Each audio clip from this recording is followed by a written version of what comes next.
ચૈત્રી નવરાત્રિના ઉપવાસ અનુસંધાને આપણે નિખિલભાઈ મહેશ્વરીના માર્ગદર્શન હેઠળ નવરાત્રિ કેમ કરવી, ઉપવાસ કઈ રીતે કરવા, શું ધ્યાન રાખવું, આ માર્ગદર્શન આપણે લઈ રહ્યા છે.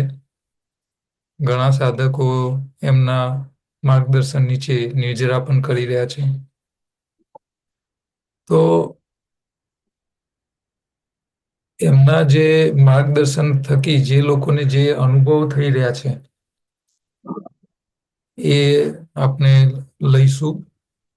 જે વ્યક્તિને કઈ પોતાના અનુભવ શેર કરવાની ઈચ્છા હોય તો એ પોતાનો હાથ હેન્ડ રેઝ કરે અથવા વિડીયો ઓન કરી અને હાથ હલાવે એટલે અમે એમને અનમ્યુટ કરવા પરમિશન આપીએ. જો કંઈ અનુભવ શેર કરવા ન હોય તો આપણે નિખિલભાઈને કહીએ કે એ પોતાનું વક્તવ્ય આગળ શરૂ કરે.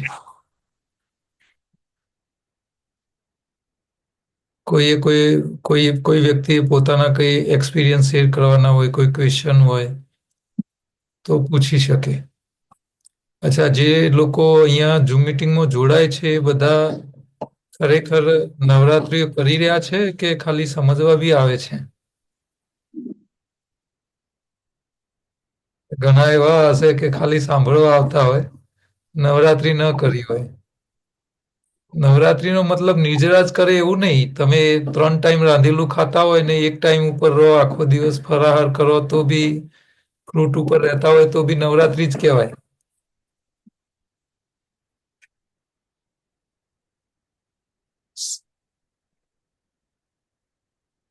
ચાલો, કોઈને કોઈ ક્વેશ્ચન જેવું લાગતું નથી તો નિખિલભાઈ આપ શરૂ કરો.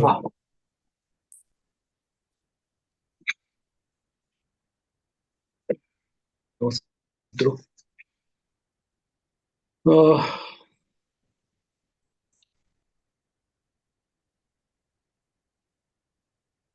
નવરાત્રી ચાલી રહી છે.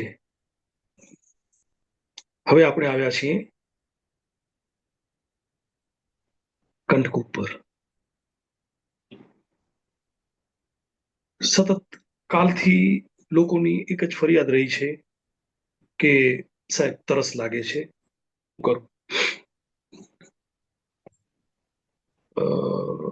ઘણા 2-3 બહેનો છે એ પાણી પીવાનું પણ શરૂ કર્યું છે કે તરસ લાગે તો પાણી પીવું જોઈએ.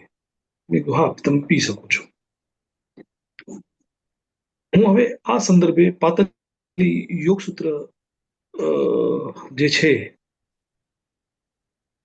એના અનુસંધાને વાત કરીશ. કારણ કે તૈયારી પ્લેટફોર્મ બધા પાસે છે,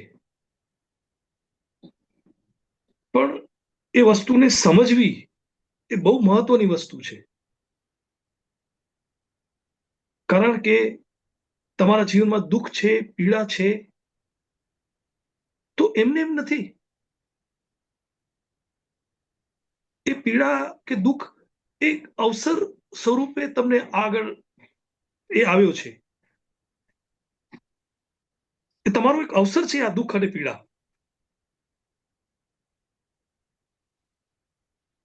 એનામાંથી મુક્ત ન થાવ, એને અનુભવ કરો.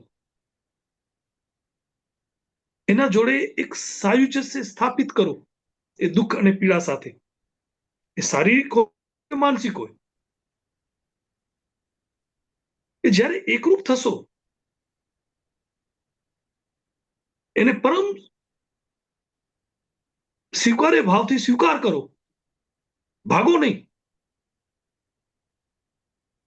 એ જ્યારે સ્વીકાર કરશો તો પીડા પોતે ઓછી થઈ જશે. કારણ કે પીડા જે છે કે દુઃખ છે એ તમારું સંઘર્ષ છે, માનસિક અને શારીરિક.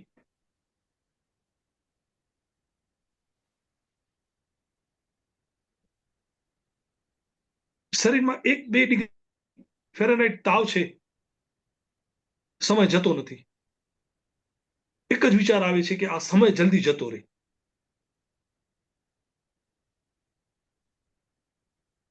1 કલાક 1 દિવસ જેવો અનુભવ થાય છે.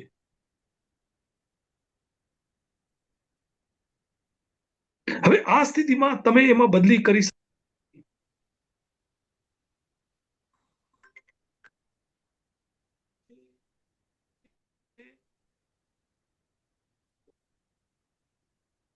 જુઓ, અંદરથી જુઓ, અંદરથી અનુભવ કરો. કારણ કે પરિસ્થિતિ નથી બદલવાની. તાવ છે તો તાવને તમે અનુભવ કરો, અંદર શું તપી રહ્યું છે, શું થઈ રહ્યું છે. ભાગો નહીં ત્યાંથી.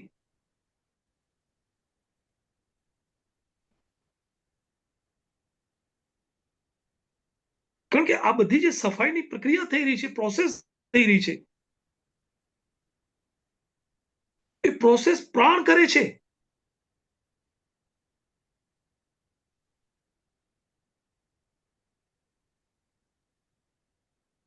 એટલે ત્યાં તમે ધ્યાન આપશો તો એ પ્રાણની અનુભૂતિ થશે થશે ને થશે જ.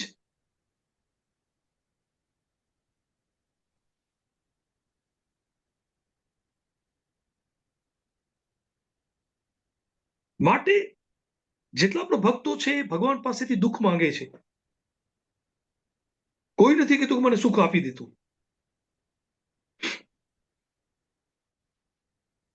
કારણ કે દુઃખમાં એનો નિખાર આવે છે.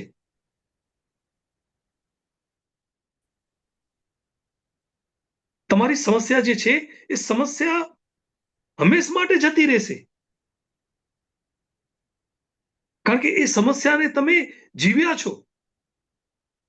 એ શારીરિક હોય કે માનસિક હોય. જે વસ્તુ પર તમારું ચિત્ત ફોકસ થશે એ વસ્તુ ઉજાગર થશે, ખુલશે તમારા આગળ. એ જ્યારે ખુલી જશે ત્યારે તમને ખબર પડશે કે વસ્તુ તો આ છે.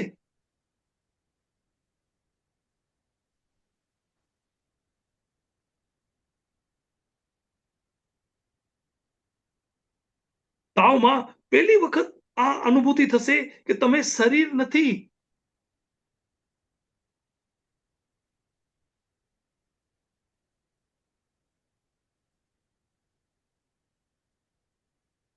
ઉત્તપ્ત થઈ રહ્યું છે, કંઈક અલગ છે. અને આ ઉત્તપ્ત જે થઈ રહ્યું છે એની જે પ્રોસેસ થઈ રહી છે એ આખી અલગ છે.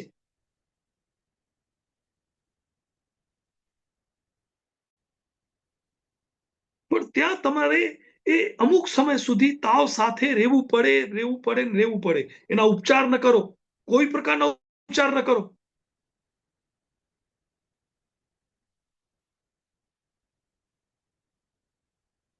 માથા પર પટ્ટી રાખવાની જરૂર નથી, પેટ પર પટ્ટી રાખવાની જરૂર નથી. માત્ર એને જુઓ શું થઈ રહ્યું છે. એ જોવામાં એક એવો સમય છે કે એને પૂરેપૂરું જોઈ લેશો. એને જોતા જ એ વસ્તુ પોતે ઉજાગર થશે તમારા સમક્ષ. એ જે દુઃખ છે, જે પીડા છે એ આખી પ્રગટ થશે તમારા આગળ. ત્યારે ખબર પડશે કે અરે પીડા આ છે ને હું આ છું. તમે પીડા નથી. કારણ કે સુખમાં આવું નહીં કરી શકો તમે. સુખ આવશે એટલે એટેચમેન્ટ થઈ જશે તરત જ. કારણ કે ત્યાં તમારો જે છે એ મહત્વનો ભાગ ભજવશે સુખમાં. કોઈ તમારા વખાણ કરી દેશે, સારું ભોજન લેશો, જીભને એકદમ સ્વાદ લાગશે એટલે તમે મૂર્છિત થઈ જશો. તમારી ચેતના મૂર્છિત રહેશે. તમે આનંદ જે કહો છો ને, આનંદ એટલે તમારી મૂર્છા છે. જાગૃતિપૂર્વક જ્યારે આ બધી વસ્તુઓને નિહાળશો, દુઃખને, એટલે એમાંથી તમે મુક્ત થઈ જશો. આ શબ્દ ખોટો છે, મુક્ત થઈ જશો. એ વસ્તુ ફરી તમને એ સ્વરૂપે ક્યારે સામે નહીં આવે. કારણ કે તમે અનુભવ કરી લીધો છે એ વસ્તુનો. તમે પહેલી ચોપડી તમે ભણી ગયા છો. હવે પહેલી ચોપડીમાં આવવાની જરૂર નથી. કારણ કે તમે પાસ ગયા છો એટલે હવે બીજા ધોરણમાં આવી ગયા છો. હવે બીજા ધોરણના પાઠ શીખો, એ પાસ પછી ત્રીજા ધોરણમાં જઈને પાઠ શીખવાના છે.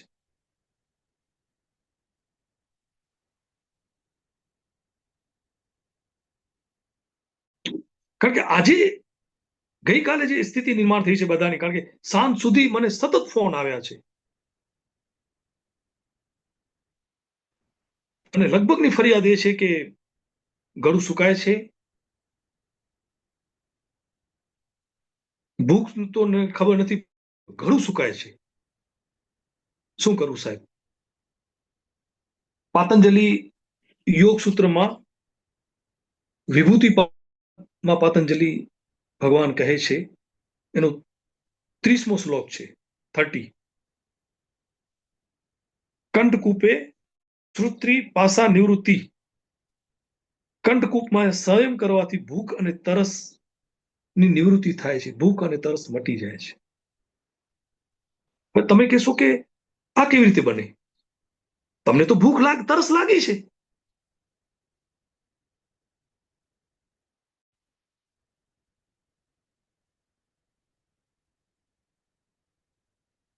તમે અનુભવો છો કે અહીં ઘણું સુકાઈ રહ્યું છે.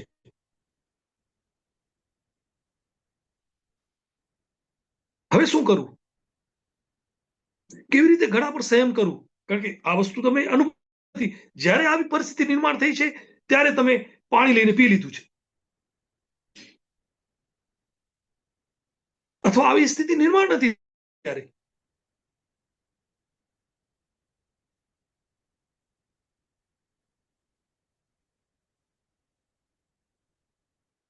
આટલા બધા એનીમાં કરવા છતાંય આ વસ્તુ થઈ રહી છે, મતલબ પ્રાણ પોતાનું કાર્ય સક્રિય કરી દીધું છે બધી રીતે.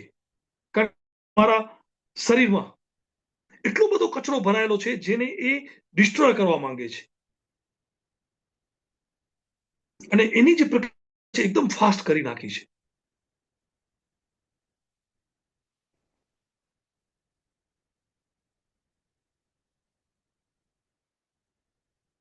ભૂખ શું છે? શા માટે ભૂખ લાગે છે?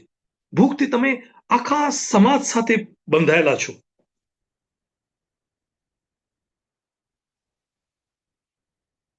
વેટ કરાવે, વેટ.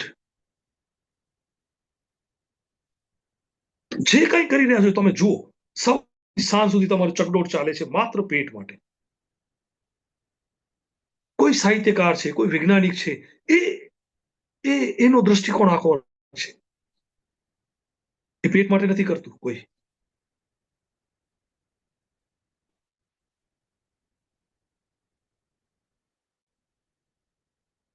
આખો સમાજ તમે જોશો, એનડીએસ વાળા તમે જોશો, પોતાના પેટ માટે બધા કરી રહ્યા છે કામ.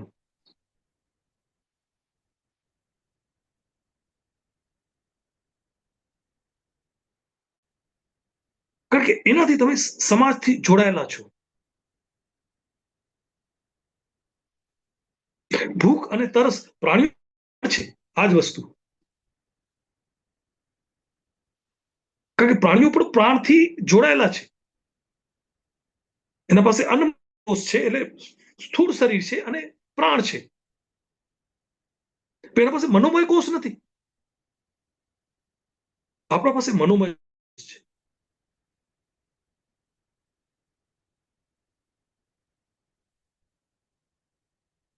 સ્થૂળ શરીરની જરૂરિયાત છે ખોરાક અને પાણી.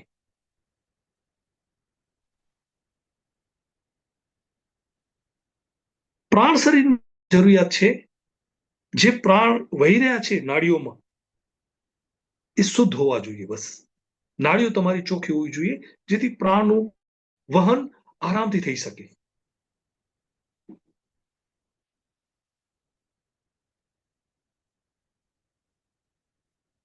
મનોમય શરીર છે, જે મન છે, એને જોઈએ છે ભાવ.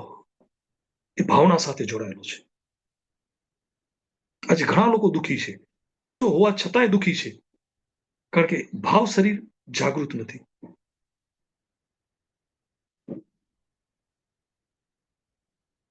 કોઈ એની પૂછા નથી કરતું, અથવા કરે છે તો એ જે ભાવનો જે સંતોષ હોવો જોઈએ આંતરિક માનસિક એ નથી.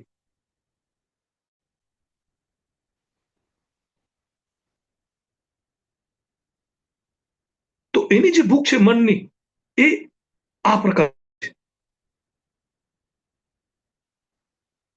આ ત્રણ જે શરીર છે એ ત્રણ શરીરને ભૂખ લાગે છે, મનને, શરીરને અને પ્રાણને.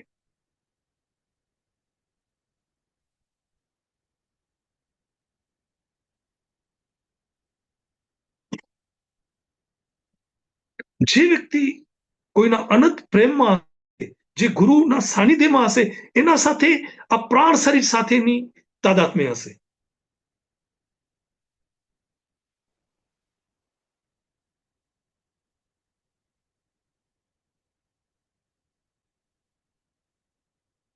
અત્યાર સુધી મેં 15 ડિલિવરી, બહેનોની 15 ડિલિવરી વિધાઉટ પેન કરાવી છે. કોઈ પણ જાતનો પેન નહીં. એને ચીસ પણ નથી પાડી અને બાળક જન્મ્યો છે. એમાં જે 12 બહેનો છે એના પર સંશોધન ચાલી રહ્યું છે MS યુનિવર્સિટીના સાયકોલોજી અને મનોવિજ્ઞાન ભવન. આજે લગભગ 14મું 15મું ચાલી રહ્યું છે. આને પેન વગર મેં ડિલિવરી કરાવી છે. બેન આવડે છે, એમના સંતાનો પણ છે. જ્યારે તમે લેબર પેન ઉપડ્યો છે ત્યારે તમારી માનસિક સ્થિતિ શું હતી? તમને એક એવું જ લાગ્યું હતું કે એના કરતા જન્મ ના આપ્યો તો સારું. ભગવાન, આટલી પીડા? આ દરેક બેનનો અનુભવ છે. જ્યારે બાળકનું માથું બહાર નીકળે છે અને જે પેન થાય છે એ પેન મનોદય છે. કોઈ પશુને પેન નથી થતું. વિધાઉટ પેન ડિલિવરી થાય છે બધા પશુઓને, સિવાય મનુષ્યને. કારણ કે મનુષ્ય પાસે મન છે અને એની પીડા માનસિક છે. એની ભૂખ, તરસ, સેક્સ, દુઃખ, આ બધું માનસિક છે. જે નથી એ ઉપજાવી કાઢ્યું છે.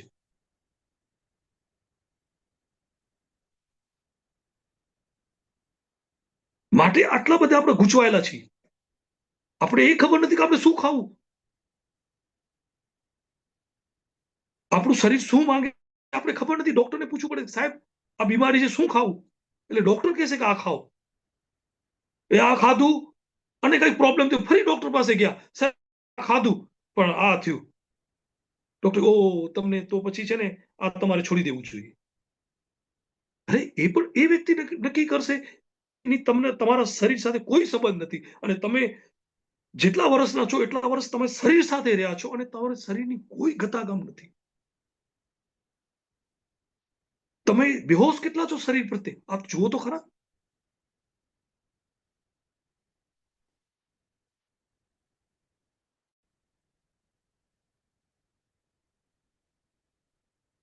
એટલે એમાં બીમાર પડો એમાં કઈ નવાઈ વાત નથી. માટે હું કોઈ બીમારીની ચર્ચા નથી કરતો, કારણ કે એ છે ને અસહજ પ્રક્રિયા છે. સહજ પ્રક્રિયા નથી બીમારી. બીમાર એટલે મોટામાં મોટું સિસ્ટમને તમે આખી બાંધી મચેડીને એવી રીતે કરી નાખો ત્યારે તમે માંડ બીમાર પડો છો. બાકી બીમારી અસંભવ વસ્તુ છે. બીમારી માટે શું શું પ્રયત્ન કરો છો એનું ક્યારેક આપણે સેમિનાર રાખશું. હું તમને કહીશ કે એના માટે તમે શું કરો છો.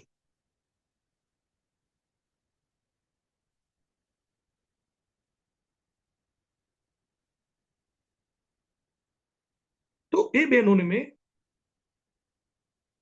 જ્યારે બાળકનું માથું નીકળે છે ત્યારે એ બહેનોને, કારણ કે પહેલે એમને આહારમાં પરિવર્તન લાવ્યો છે બહેનોમાં. 9 મહિના ગર્ભાધાન થયું ત્યારથી કરી અને જ્યાં સુધી ડિલિવરી થાય છે ત્યાં સુધી એ લોકોએ આહારમાં મોટો ફેરફાર કર્યો છે. રાંધેલું પણ લીધું છે અને કાચું પણ લીધું છે. આ બધું મિક્સ કરીને મેં આપ્યું હતું. અને જ્યારે ડિલિવરી થાય છે, કારણ કે આ જે પેન છે એ પેનનું કારણ મેન છે વાત. અહીંયા 1 મિનિટ હું રોકીશ આપને કે હા તમે જે ડિલિવરી કરાવી પેઇનલેસ, તો એમને જે 9 મહિના આહારમાં જે તમે ગાઈડન્સ માર્ગદર્શન આપ્યું એ કેવા હા પ્રકારનો આપ્યો એ બી સાથે કહેતા રહો, એટલે લોકોના નોલેજમાં એટલો વધારો થાય કે એમના પોતાના સર્કલમાં ક્યાંય બી આવા ડિલિવરીના કેસ થવાના હોય, ઘરની અંદર પ્રેગ્નન્સી આવવાની હોય, તો એ સાથે સાથે એ પણ એનો લાભ લઈ શકે. એટલે તમે જે કરાવો છો એમાં શું શું માર્ગદર્શન આપો છો જે તે વ્યક્તિને, એ પણ સાથે કહેતા રહો. હવે આમાં રાજેશભાઈ આવું છે હમ. કે એ છે ને એ વ્યક્તિગત છે. આ વસ્તુઓ જે ઓવરઓલ ખાવાની ઓવરઓલ સાધના એમ. છે આ બધી વ્યક્તિગત છે. એ સામાજિક સ્તર પર નહીં. હું ખાવાનું કહી દઉં કે આ ખાજો, પણ એ એના માટે જેની કફ પ્રકૃતિ છે એનું છે. આ નહીં, એટલે પ્રધાન છે તમારે જે વાત છે, એમાં તો વાત માટે સાવચેતી આપણું કશું જ રાખવાની નથી. હોય, સાવચેતી એ બી કહેવાનું હા કે આ એટલે પ્રકૃતિ વાત, વાળાએ આ પ્રકારનું ખાવું, હા આ પ્રકૃતિ વાળાએ આવું એટલે ખાવું. વાત પ્રકૃતિ છે એ જસ્ટ આખું અલગ હશે.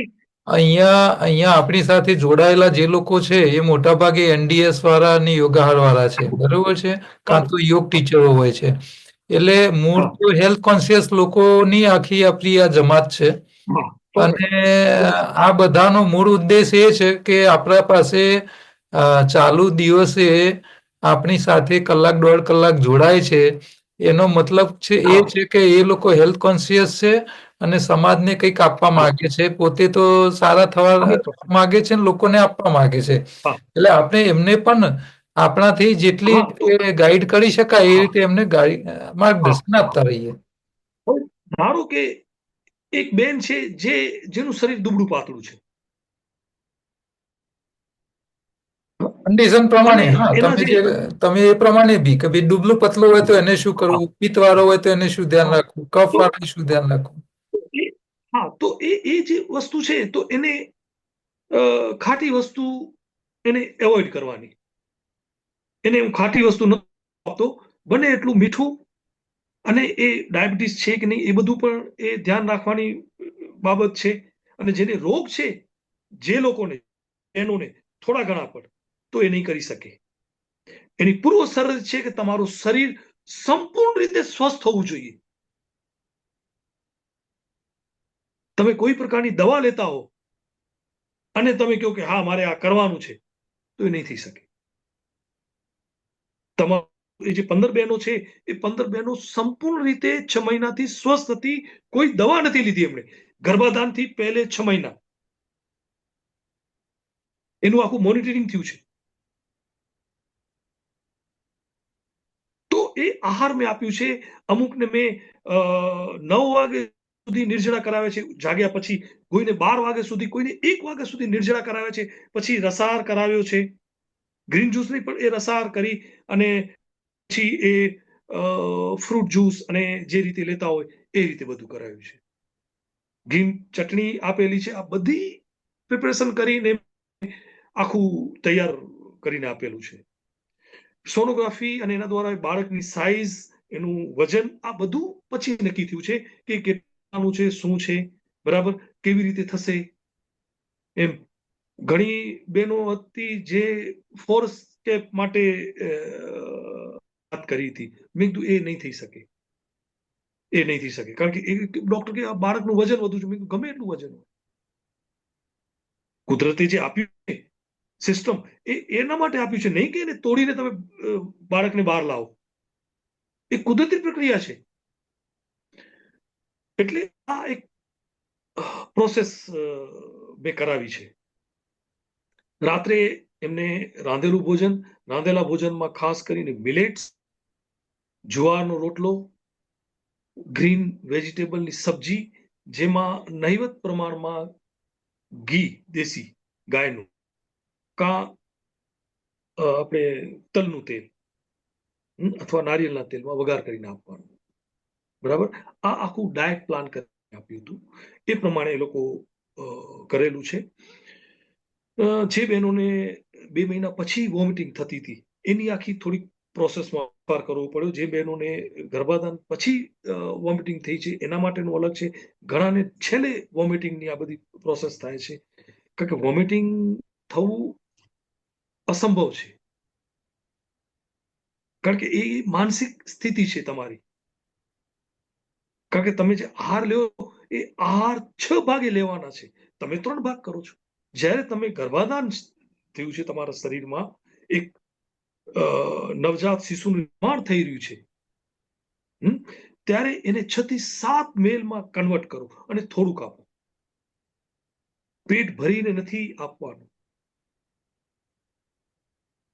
માનો કે બેન એક ટાઈમમાં 3 રોટલી ખાય છે, તો ત્યારે માત્ર ને માત્ર અડધી રોટલી આપવાની,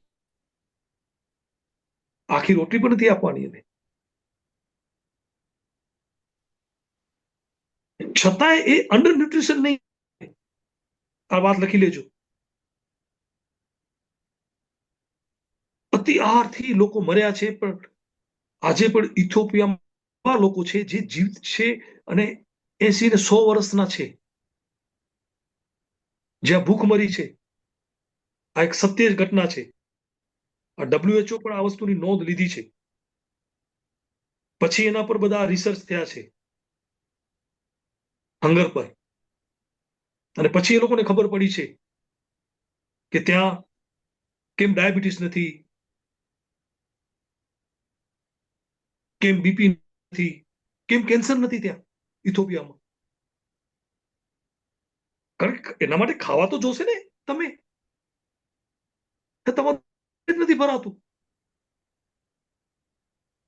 એટલી ભૂખ છે તમારા શરીરમાં, માટે આ રોગો ત્યાં જોવા ન મળ્યા.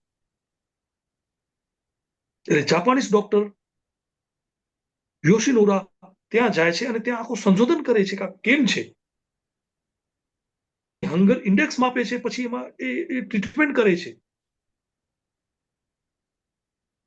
મલ્ટીવિટામિન અને મિનરલની જે ખામી હતી એ લોકોએ આ રીતે ગોળીઓ દ્વારા પૂર્તિ કરી એ લોકોની. આની હું બાયોગ્રાફી કહું છું. એ જે ડોક્ટરે જે કર્યું છે સંશોધન, કારણ કે 2018માં એને પારિતોષિક મળ્યું છે.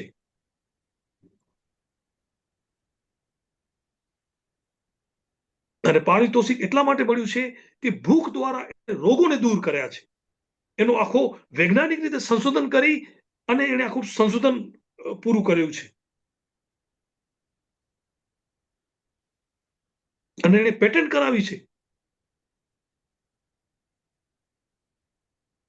એટલે એ રીતે જો તમને ઉપવાસ કે નિર્જળા હોય ડોક્ટરની જેમ, તો એની પરમિશન લેવી પડે, કારણ કે એની પેટન્ટ થયેલી છે.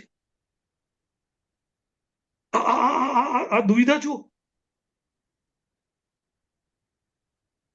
ને આપણા શાસ્ત્રોમાં હજારો વર્ષથી લખેલું છે કે એકાદશી કરો, નવરાત્રી કરો, નિર્જળા કરો, પણ આપણે એ વાતની કોઈ ગતાગમ નથી, કારણ કે આપણે સતત ખા કર્યું છે અને આપણો આખો બાયોલોજી ક્લોક ને ડિસ્ટ્રોય કરી નાખ્યો છે. માટે તો કેવું પડે છે કે સર શું ખાવું, કેવું ભોજન ખાવું.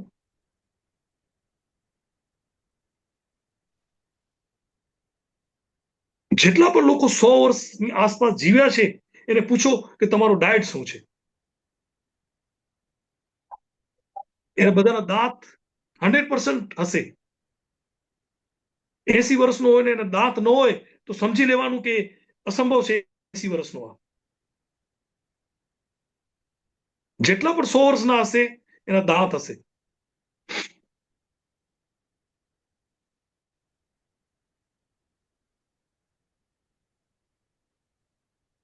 ગાંધીજીને જયારે વિનોબા પહેલી વખત મળ્યા ત્યારે એ જમવા બેઠા હતા. ગાંધીજી અડધો કલાક રાહ જોઈ, કલાક ઉપર થઈ ગયું, એટલે ફરીથી કસ્તુરબાને પૂછે શું, તો કે નહીં જમે છે એને જમવા. એટલે એ માણસને કેવો વિચાર આવ્યો કે આટલો ખાવધરો છે માણસ. હે, જ્યારે એની સાથે જમ્યા ત્યારે એને ખબર પડી કે હો આ માણસ તો કંઈક અલગ જ છે. એક કોળિયાને 60 થી 70 વખત ચાવે, એનો રસાસ્વાદ લે. અને ગાંધી જ્યારે જમતા ત્યારે એની આંખો બંધ હતી. આ વિનુભાઈની ડાયરીમાં નોંધેલું છે આ વાક્ય. મહાદેવ દેસાઈએ એની ડાયરીમાં આ બધી નોંધ લીધી છે, એને વાંચો તમે. પણ એ વસ્તુ નહીં સમજાય તમને કે શું છે.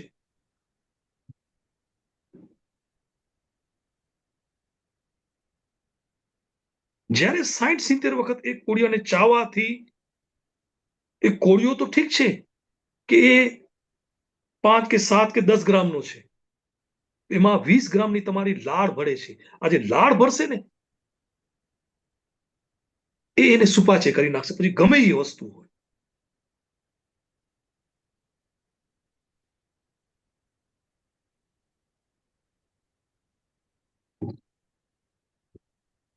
ગાંધીજીને બધા કહેતા કે હવે આપણે આપણા પાર્ટી શક્તિ છે ને હવે કાઢી નાખીએ આપણે. લાકડીઓ શું ખાવાની, માર ખાવાનું. આ તમારો અસત્યનો છે એ છે ઢગોસલો છે. ગાંધીજી જે ઉત્તર આપતા એ અતિ ઉત્તમ.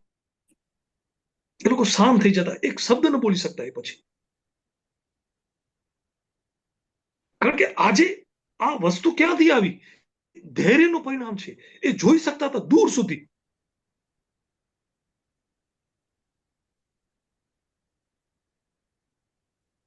કે શું થવાનું છે અને શું પરિણામ આવશે.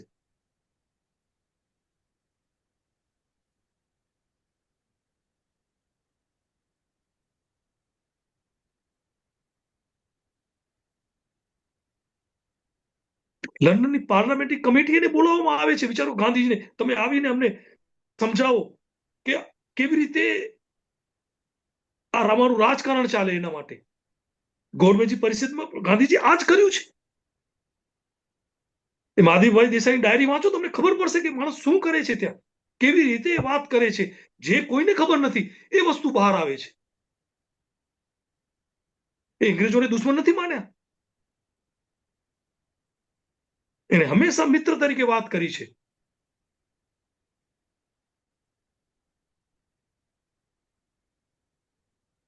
રિચર્ડ ગ્રેટ કરીને જે છે એની ડાયરીમાં નોંધે છે કે આ વ્યક્તિ મેં જોયો નથી.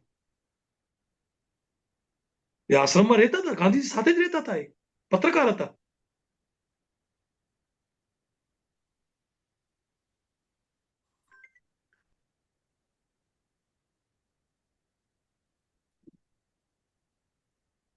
તો આજ એટલા માટે તમને કહું છું કે એક ધૈર્યનો ગુણ પ્રગટ થશે.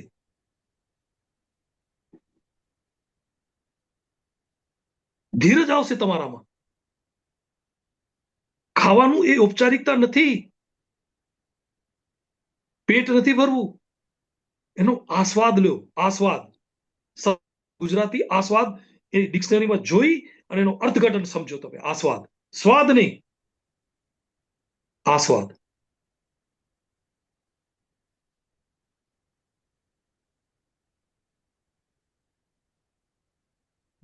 એનું આસ્વાદન કરો. આ દુનિયામાં કાંઈ ખરાબ નથી ને કાંઈ સારું નથી. તમારું ચિત્ત ક્યાં છે એના પર આધાર છે. તો આજે બહેનો છે એની આ રીતે ડિલિવરી થઈ. જ્યારે બાળક બહાર નીકળે છે ગર્ભમાંથી ત્યારે એમને કોઈ પેન નથી, કારણ કે એમાં વાત નથી. અને વાત હશે એ ચરબીનું એક પરિણામ છે. જેટલું તમારું શરીર સ્થૂળ એટલું વાત વધારે.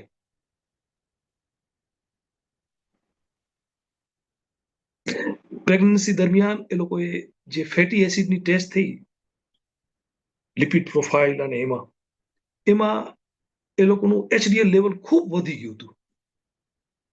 સામાન્ય રીતે તમે ત્રીજે મહિને જે બેન પ્રેગ્નન્ટ છે એનું લિપિડ પ્રોફાઇલ કરાવજો, એલડીએલ વધુ હશે. શા માટે? કારણ કે ખાટું તળેલું એ જ એને લાગશે. હવે ખાટું ને તળેલું નથી, એને જોઈએ છે કેલ્શિયમ. જો એની બાહ્ય રીતે જે રીતે આપણું શરીર સ્વીકારે છે એ રીતે એને કેલ્શિયમ આપવામાં આવે, જરૂરિયાત પૂરી થઈ જશે. પછી તમને ખાટા અને તીખા અને અથાણાની જરૂર નહીં પડે. પ્રેગ્નન્સી રહે અને એક ટાઈમ એને મીઠો લીમડો અને સરગવાના પાનની ચટણી આપી દો. એ જરૂર નહીં પડે એમને ક્યારે પણ.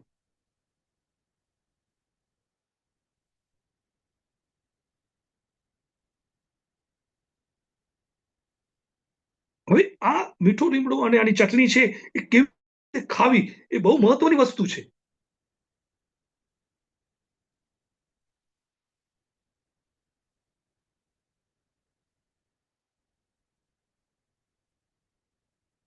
અત્યારે તમારા કંઠકૂપમાં કેટલી તરસ લાગી છે.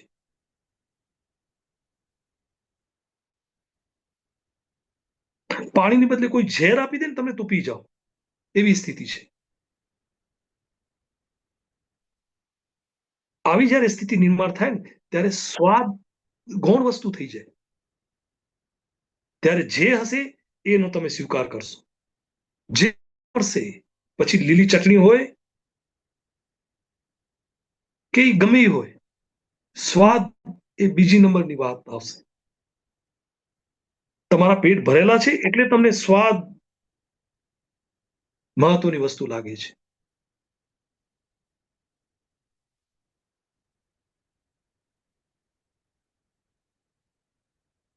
બાકી સૂકી રોટલી અને ડુંગળી આ તમે ખાઈ જુઓ ક્યારે 2-3 દિવસ ભૂખ્યા રહીને જુઓ એનો સ્વાદ કેવો હોય છે.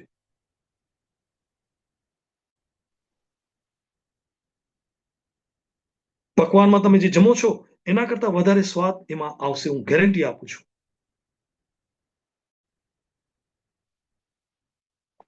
તો એવી સ્થિતિ નિર્માણ કરી હતી કે આ જે વસ્તુ છે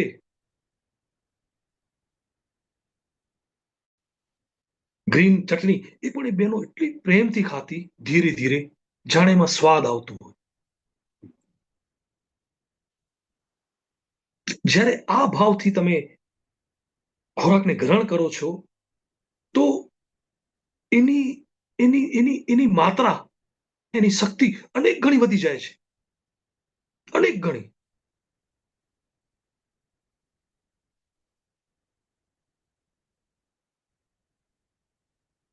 આપણે કહીએ છીએ ભોજન અને પ્રસાદ. ભોજન આપણે કેટલું બધું લઈએ છીએ, પ્રસાદ એટલું નથી લઈ શકતા. અને સંતોષ થાય છે પ્રસાદ લીધા પછી. ભોજનમાં ક્યારે સંતોષ નહીં હોય, પ્રસાદમાં એક સંતોષ હશે.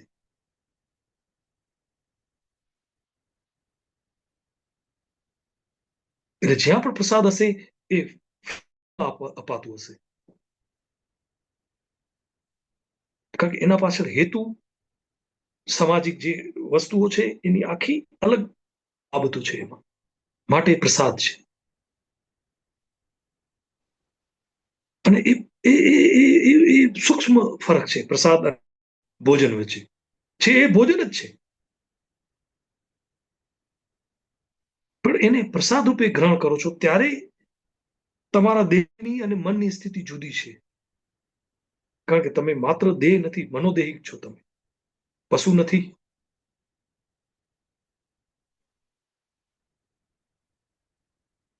અને પ્રસાદ ક્યારે પશુને આપવામાં નથી આવતો. આ પણ એક સત્ય ઘટના છે. એનો નાશ કરી દેવામાં આવશે એ નથી આપવો, કારણ કે એ આખી વસ્તુ જ અલગ છે.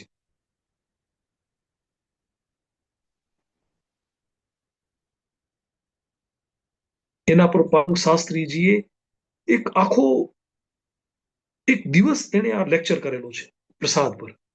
એ શું છે પ્રસાદ? અદ્ભુત લેક્ચર છે, એ સાંભળી લો. તો જો યુટ્યુબ પર અવેલેબલ હોય તો એ સાંભળવા બધાને વિનંતી. તો એ જે 15 બહેનો છે એની વિધાઉટ પેન એ બાળક ધીરે ધીરે બહાર આવે છે. બહાર આવે છે એટલે ડોક્ટર પાસે નથી જતો. એ માં પોતે એને બહાર નીકળે છે, છાતી પર લગાવે છે. એને છાતી પર લગાવ્યા તો એ ચીસ નીકળી જાય છે બાળક. એને થપથપાટ નથી કરવું પડતું. આ 15 માં આ ઘટના ઘટી છે.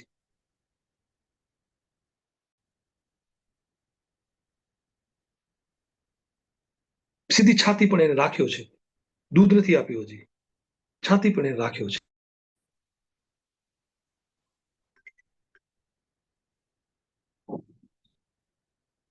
અને એક આખી અદ્ભુત ઘટના એ જે રાખે છે ને એ જે અનુભૂતિ થાય છે બાળકને ને એ માતાને, આંખમાંથી આંસુ સતત ઝર્યા રાખે છે એ બહેનોના.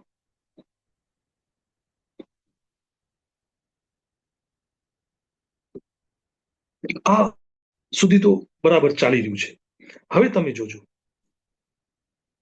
આ હું નથી કહેતો, આ યુનિવર્સિટીના રિસર્ચ પેપરમાં બધું લખેલું છે.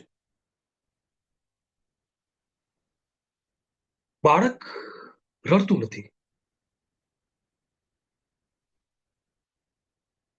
એટલે એની સાસુમાં કહે છે બાળક રડતું કેમ નથી? તો મેં કીધું એમને રડવાનો મોકો નહીં આવે. રડશે ક્યારે? ભૂખ લાગશે ત્યારે. ભૂખ લાગશે એથી પહેલા એના પ્રાણ શરીરમાં ફેરફાર થશે, પ્રાણ શરીર કઈ માંગશે, અને પ્રાણ શરીર માતા જોડે જોડાયેલું છે.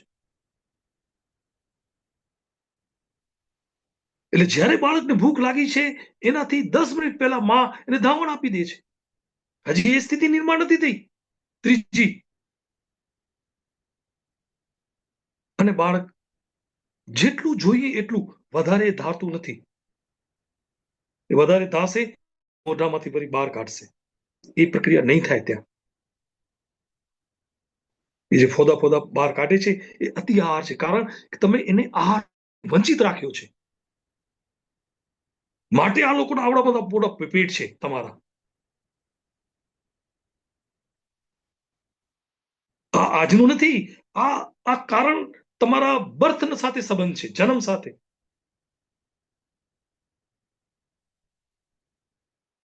કારણ કે તમે ભૂખ્યા રહ્યા છો, સતત અભાવમાં જીવો છો. આ અભાવ ક્યાંથી આવ્યો? એ અભાવ આવ્યો તમારી મા પાસેથી, કે જ્યારે ડિલિવરી થતી હતી ત્યારે એના બધા છેડા તૂટી ગયા છે, સંપર્કો બધા તૂટી ગયા છે, અને બાળક જન્મ્યું છે.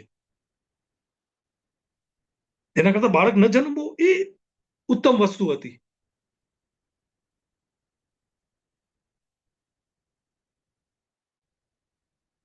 બાળક જન્મ્યો છે પણ એક માં નથી જન્મી શકી અંદર. આ 15 બહેનોમાં માનું અવિરત અવતરણ થયું છે. એ બાળક ક્યારેય નથી રડ્યું.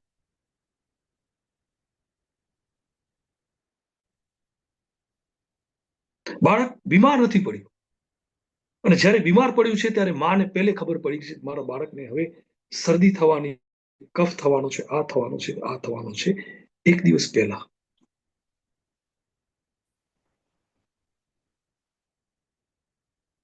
બધા બાળકો 15 વર્ષના થઈ ગયા છે.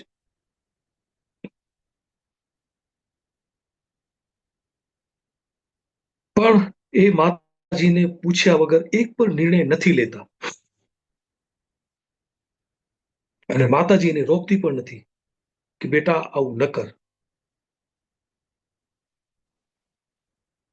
આ જે કુટુંબ બન્યું છે આ બાળક અને મા વચ્ચેનું, એ અદ્ભુત છે.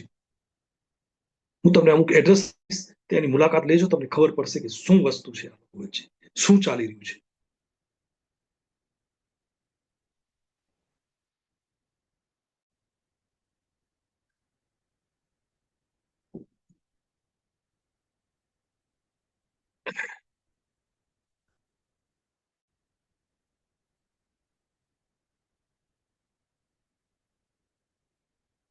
કારણ કે બાળક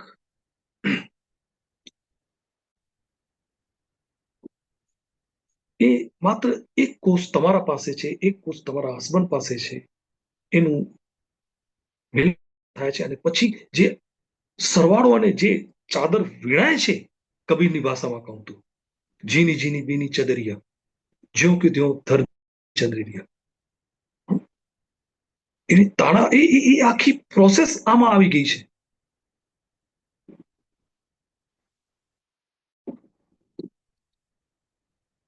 અને જેમ ચાદર હતી એની મેલી કર્યા વગર એમને કુદરતને પાછી આપી દીધી,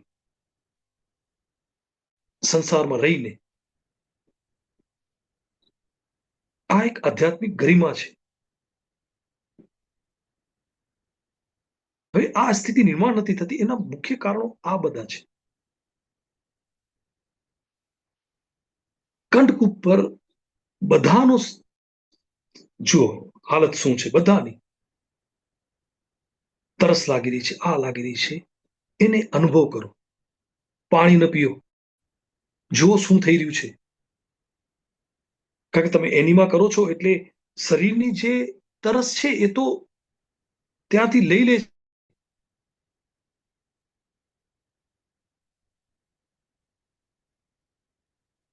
એ જેટલી જરૂર છે એ બધી પૂરી થાય છે તમારી. એ કંઠકૂપ છે એ એ આખી જાગૃત થઈ ગઈ છે કારણ કે તમે આહાર નથી આપ્યો. તમને સાચી ભૂખ હવે લાગી છે, સાચી તરસ હવે લાગી છે.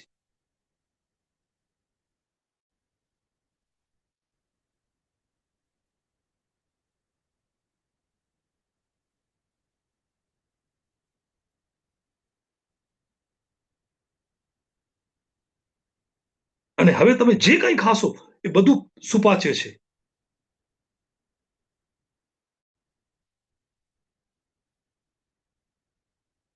એ પછી પીઝા હોય, બર્ગર હોય, ઘઉંની રોટલી હોય કે મેંદો હોય, એ બધું પચી જશે.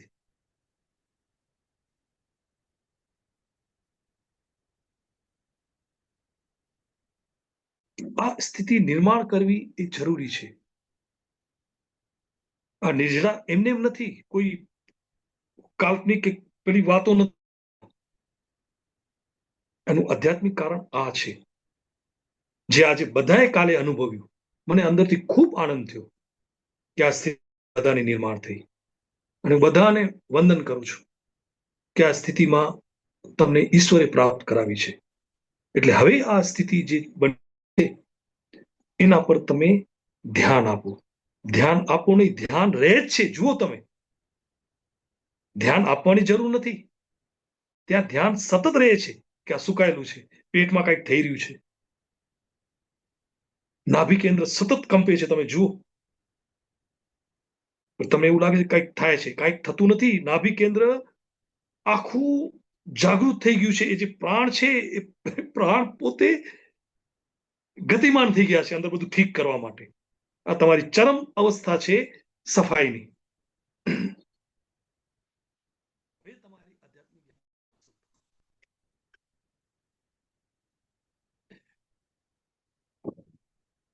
હવે તમારી આધ્યાત્મિક યાત્રા શરૂ થશે કાલથી.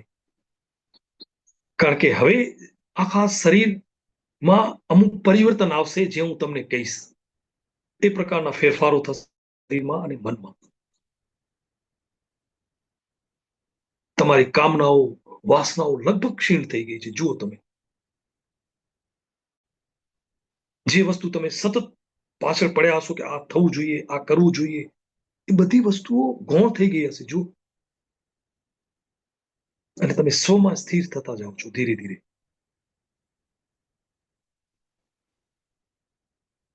અને પ્રાણની જે ગતિ છે લગભગ સ્થિર થવા પર જઈ રહી છે.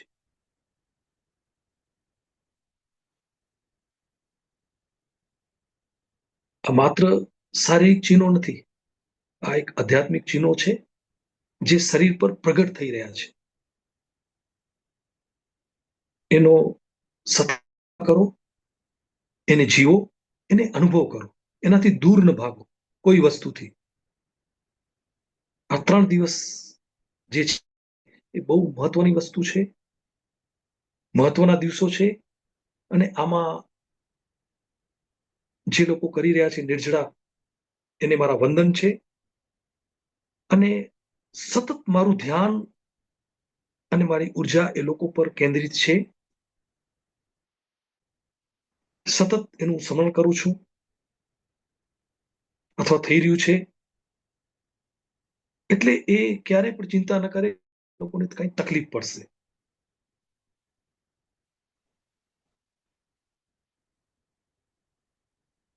ક્યારે કોઈ તકલીફ નહીં પડે. કારણ કે મેં પ્રાણની એ સાધના કરી છે કે 10 થી 15 મિનિટ પહેલા કોઈ પણ પશુ પક્ષી મરી ગયું હોય એને હું જીવતો કરી શકું છું અને કરેલા છે.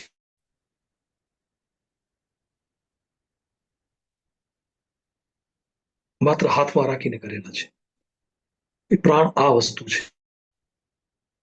કારણ કે આ મેં કોઈને વાત નથી કરી. અત્યારે તમે આ સ્થિતિમાં પહોંચી ગયા છો એટલે હું આ વાત કરું છું.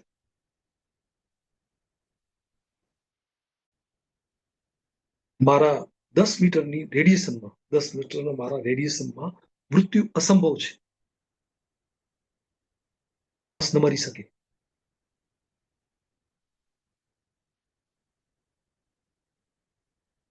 મારે 10 મીટર ત્રિજ્યાથી બહાર જવું પડે. ઘણા વખત થતું હોય, મને ખબર હોય કે હવે માણસ નહીં બચે તો મારે ત્યાંથી ખસી જવું પડે 10 થી 15 મીટર. ત્યારે એનું પ્રાણ પંખેરું ઉડે, નહીતર ન ઉડે, પીડાય સતત. અને આખા જાણે મારામાંથી એક ઉર્જા નીકળીને એમાં જતી હોય એ ફીલ થાય, કંઈક જઈ રહ્યું છે મારું.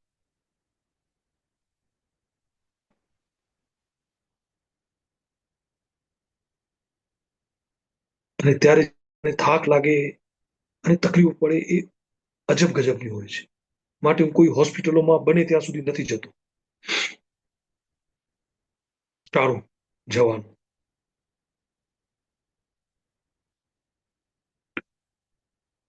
હા રાજેશભાઈ, અહીં અટકાવશું કે આગળ હજી?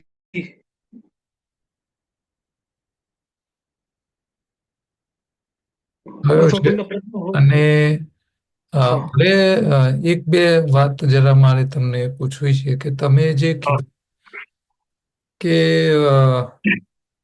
નોર્મલ ડિલિવરી આપણે કરાવી, અ, તો એમને તમે સજેશન આપ્યા, ડાયટ બદલાયા અને એ પ્રમાણે તમે કર્યા.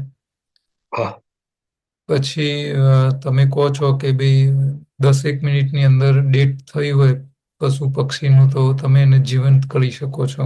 હા હા તો તમારી જે આ પ્રાણની જે શક્તિ છે એ શક્તિ એટલે શક્તિપાત, એ જે આખી અ, ઉર્જા છે કે જે કંઈ કહીએ, આ નો મતલબ એવો થાય કે એ તમારા આભા મંડળની અંદર જે રહે એની પ્રાણ ઉર્જા પણ થોડી એક્ટિવેટ થાય તો જે હા મરેલું જીવન થઈ શકે છે. હા. હા. એ પોતે વહે. એ પોતે ખાવું છું ત્યાં બની જાય. એનું પ્રાણ જતું રહે એટલે ત્યાં એક અને વેક્યુમ એના ક્રિએટ થાય પોતે. એમાંથી એના મને ખબર પ્રાણ નથી આ નીકળી બધું ગયા છે. પ્રોસેસ. હા, તો ત્યાં પ્રાણ એક નીકળી વેક્યુમ છે. હા, અત્યારે વેક્યુમ છે. હવે તમે જ્યારે એના સંપર્કમાં આવો છો અને હા, તો જ્યારે તમારું આભા મંડળ એને ક્રોસ કરે છે એના બોડી સાથે, એટલે હા એમની જે પ્રાણ ઉર્જા, એની જે વેક્યુમ થઈ ગયું છે પ્રાણનો, હા એ હા પાછો ફિલઅપ થઈ જાય છે.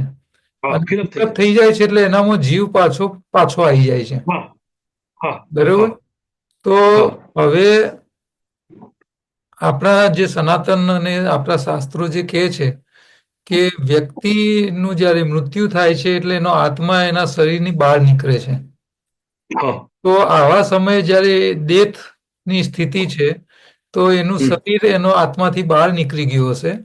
આત્મા હમ, શરીરથી બહાર નીકળ્યો હશે અને જ્યારે તમે હમ. તમારા આભા મંડળમાં એ જ્યારે પ્રવેશ કરે છે, જ્યારે તમે એના નજીક જાઓ છો, તો એને હા જે આત્મા બહાર છે એને પાછો અંદર જવાનો એક એને પ્રેશર અને એને ધક્કો મળે છે જેનાથી એ નહીં નહીં નહીં નહીં, નહીં, એ વસ્તુની વાત નથી કરતો રાજેશભાઈ. જે એક્સિડન્ટ થયું છે અને હમ. માણસ મળવા પર પડ્યો છે, હું એની વાત કરું છું. એનું હજી ડેથ નથી થયું.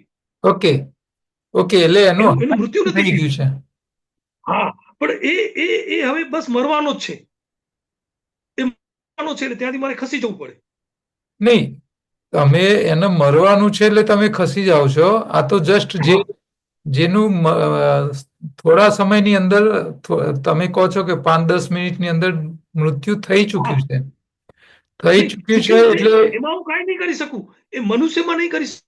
સમજજો, કારણ કે નહીં, મનુષ્ય પાસે મન છે. પ્રાણી પશુ પક્ષીની વાત કરું છું. હા, પ્રાણી પર થઈ શકે છે, હા, એટલે પ્રાણી પર હું આ થઈ શકે. અહીંયા એ જ તમને કહેવા માંગુ છું કે પ્રાણી અથવા પક્ષી જ્યારે મરી હા ચૂક્યું છે, એ હા આપણી ભાષામાં એ મરી એને ગયું છે, તો એ એને પણ વખતે એનો આત્મા એના શરીરથી ડિટેચ થઈ ગયું છે.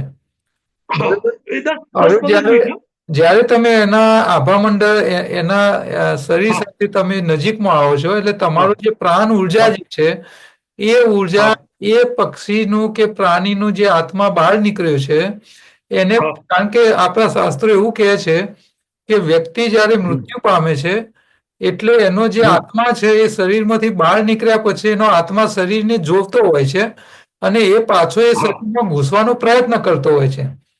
હા એ અને સમયે એનો પ્રયત્ન હોય છે હા કે હું હા પાછો અંદર ઘૂસી હા જાઉં અને પાછો હા હા જીવંત થઉં. આવું આપણા હા શાસ્ત્રો કહે છે. તો એ સમયે હા જ્યારે એને અંદર જવું છે, પણ એને જવાનો કોઈ સપોર્ટ નથી, એની ઉર્જા નથી, એની હા તાકાત નથી. તો આ ઉર્જા જે હા છે એ જે તમારો આભા મંડળ જે છે, એ આભા મંડળ એને આ હા ઉર્જા પ્રોવાઈડ કરે છે, એટલે પાછો જઈ શકે છે હા અને પાછો એ જીવંત હા થઈ શકે છે. તો હા બરાબર છે. આ એક સાયન્ટિફિક આપણે એને સમજવા માટેની એક થિયરી હું તમને કહી રહ્યો હા છું. બીજા હા લોકોને પણ બરાબર એની છે. સમજ પડે. હા હા બરાબર છે. મનુષ્યમાં કેમ નથી થઈ શકતું, તો એના પાછળ શું કારણ હોઈ શકે? તમે જરા એને કઈ, તમારી માન્યતા શું છે? એનું કારણ છે કે મનુષ્ય પાસે મન છે. હમ.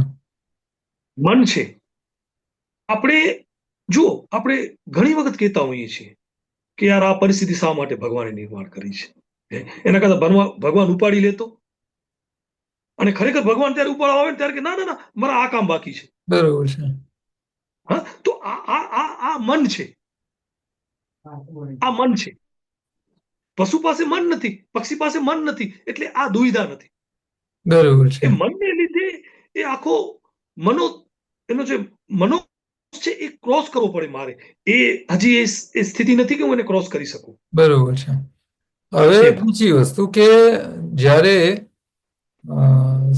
આપણે આપણો સનાતન એવું કહે છે કે ભાઈ જે ઉર્જાવાન સંતો હોય છે એમના દર્શનથી પણ તમને લાભ થતો હોય છે.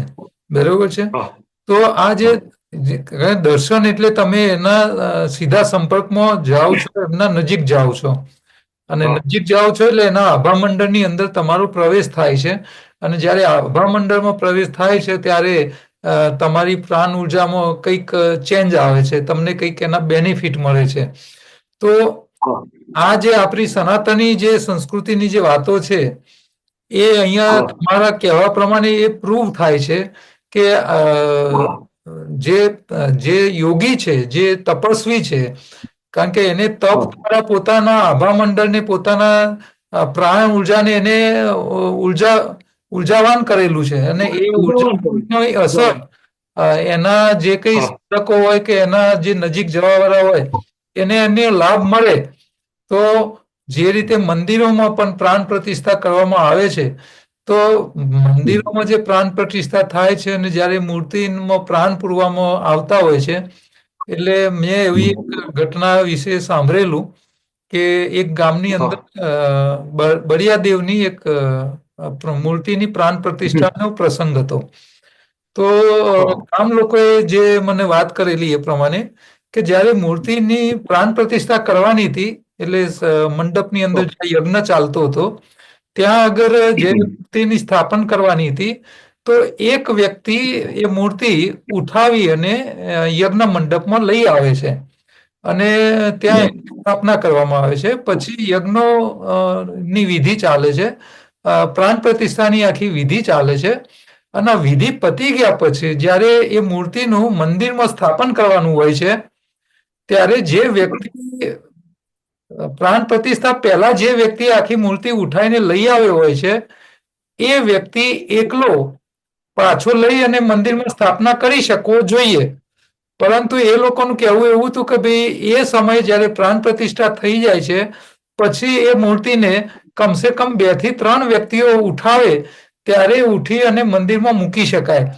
આવી સ્થિતિનું નિર્માણ થાય છે. આવું આ લોકો ગ્રામજનોની વાત ઉપર એ લોકોએ જે વાત કરેલી એ મને કીધેલું કે ભાઈ પછી એક વ્યક્તિ એને ન ઉઠાવી શકે, એને ઉઠાવવા માટે, કારણ કે એમાં પ્રાણ પૂરવામાં આવે છે, એટલે ત્યાં ભગવાનનો અવતરણ થાય છે, અને પછી જ્યારે એને ઉઠાવવાનું થાય છે ત્યારે વધારે ઉર્જાની જરૂર પડતી હોય છે, અને પછી એ મંદિરની અંદર સ્થાપના કરી શકાતી હોય છે. એક ઘટના મેં આ સાંભળેલી, જે તે પ્રસંગ થયેલો એ વખતે હું ત્યાં રૂબરૂમાં ગયેલો. બીજી એક ઘટના મારા સમજમાં આવેલી અને મારા ધ્યાન ઉપર આવેલી કે તમારી જેમ એક મારા મિત્ર હતા, એ રેગ્યુલર નવરાત્રિઓ અનુષ્ઠાન દ્વારા કરતા, અને એટલી બધી માતાજીની સેવા પૂજા કરે. એમના વ્હાઈટ બોર્ડ ક્યાંથી આવી ગયું? ક્યાંથી આવ્યું? હા. તો એ વ્યક્તિ, એમના ઘરનું જે મંદિર હતું, એમનું પહેલા મારે મંદિર હતું, ટેનામેન્ટ મકાન હતું, એટલે પહેલા મારે દર વર્ષે 4 નવરાત્રિઓ એ અનુષ્ઠાન કરી અને ઉપવાસ કરી અને માતાજીની સેવા પૂજા બહુ જ કરતા. હવે એક વખતે એવું થયું કે એ મકાનમાં રિનોવેશન કરવાનું થયું, કલર ને એવું બધું કરવાનું ચાલુ થયું. એટલે કારીગરો, મંદિર નાનું લાકડાનું મંદિર, એક વ્યક્તિ પણ એને હટાવી શકે એટલું સિમ્પલ, અને માતાજીની અંદર નાની મૂર્તિ હતી. હવે જ્યારે કારીગરો આયા અને આ બધું મકાનમાં સાફ સફાઈ કરી અને નવું પેઇન્ટિંગ ને બધું કરવાનું હતું, કલર કામ ને એવું કરવાનું હતું, તો કારીગરો ઉપરલા માળે જઈ અને કામ ચાલુ કર્યું, અને પછી આ મંદિર જે હતું એ મંદિરને હટાવવાનો એમને પ્રયત્ન કર્યો. તો 2-3 કારીગરો એક સાથે આ મંદિરને, પહેલા એવું લાગ્યું કે આ તો નાનું મંદિર છે એટલે એક વ્યક્તિ હટાવી લેશે, એટલે બીજો કારીગર બોલાવ્યો, એકનાથી હટ્યું નહીં એટલે એને બીજા કારીગરને બોલાવ્યો, બીજા કારીગર સાથે હટાવવા ગયા તો પણ ના હટ્યું, પછી ત્રીજાને બોલાવ્યા, અને પછી 3 એને હટાવવા ગયા તો નહીં હટ્યું. પછી એ નીચે આવ્યા અને જે મકાન માલિક હતા, એ બેન જે હતા, એમને કીધું કે બેન, આ મંદિરના રૂમ વાળું જે કલર આપણે કરવાનો છે, તો મંદિર અમે એને શિફ્ટ કરવા જઈએ છીએ તો શિફ્ટ થતું નથી. અમે બધા 3 એક સાથે આ કરવા ગયા તો નથી થયું. તો પેલા બેન એમને ઝઘડ્યા કે તમે મંદિરને અડ્યા કેમ? તમારે અડવાની જરૂર નથી, અને એ તરત ઉપર ગયા અને મંદિર સામે બેસીને માતાજીની ક્ષમા માગી કે માં, તમારી પરમિશન વગર અમે, અમારા કારીગરો, મજૂરોએ ભૂલથી તમને હટાવવાનો પ્રયત્ન કર્યો છે, અમને માફ કરો, અને તમે આજ્ઞા કરો, અને અમે વિનંતી કરીએ છીએ કે આ રૂમ અમારે કલર કામ નવેસરથી કરવાનું છે, તો આપ જરા આજ્ઞા આપો અને તમે હટાવવા માટેની પરમિશન આપો. એ કગર્યા, માતાજીને પ્રાર્થના કરી, અને એ કર્યા પછી એ મંદિરને જ્યારે હટાવ્યું તો આરામથી એ 2 વ્યક્તિઓને હટાવી અને બહાર કાઢી શક્યા. આ ઘટના ઉપર આપનું શું કહેવું છે? હવે આમાં એવું છે કે ઘણી બધી એમાં વસ્તુઓ જોડાયેલી છે. જેમ કે રામનું ધનુષ છે, કે ભીમની ગદા છે, કે કૃષ્ણ પાસે કૌમુદીની ગદા છે. એ બધું શાસ્ત્રમાં ઉલ્લેખ છે કે એ કયા પ્રકારે કોઈ હટાવી શકે એમ નથી.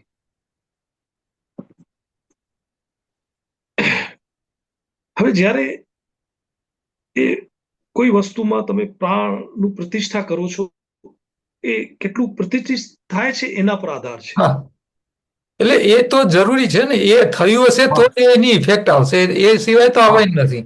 હા, હા.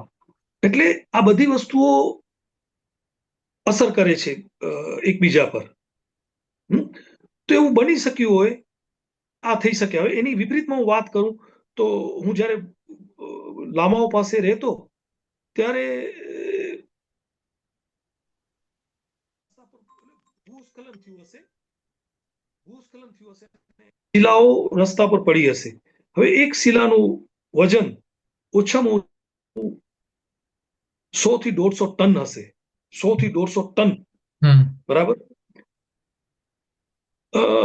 હું ત્યાં બિલ્ડિંગ કરતો એટલે 400-450 કિલો પગથી હું બેન્ચ પ્રેસ કરતો, લેગ પ્રેસ કરતો. એટલે મને લાગ્યું કે આવું થઈ પડે. એક લામા ત્યાંથી પસાર થયા, જોયું કે આ બે શિલાઓ પડી છે, એટલે એને આજુબાજુ જોયું, કોઈ નથી. એ હું જોતો હતો ઉપરથી, કારણ કે એમને ઉપર ન જોયું, નીચે જોયું કે આજુબાજુ કોઈ નથી ને એને એક હાથથી એ શિલાને હટાવી અને નીચે ફેંકી દીધી અને પછી આગળ ચાલતા થયા. બીજી શિલાને એને ખસેડી. એ નાની શિલા હતી, જે નીચે ફેંકી એ ઓછું ઓછું કહું છું કે 200 થી 250 ટન હશે એ શિલા. અને એક જે શિલા હતી એ લગભગ 50-60 ટનની હશે. તો જે નીચે શિલા પડી હતી એને હટાવી અને રસ્તા પર કરી દીધી, નીચે ન ફેંકી એને. એટલે એ શિલાને મેં હટાવવાના એટલા પ્રયત્ન કર્યા, પણ મારાથી 1 mm પણ એ શિલા ડગી નથી. એટલે પ્રાણ છે એ પ્રાણથી વસ્તુઓનું વિનિમય જે થાય છે એ આખું પ્રકાર ત્યારે બદલી જાય છે. એટલે હનુમાનજી સંજીવની માટે આખો પર્વત ઉપાડી લાવે છે, કે કૃષ્ણએ ઘોર ઉપાડ્યું. આ બધું પ્રાણ શક્તિને લીધે.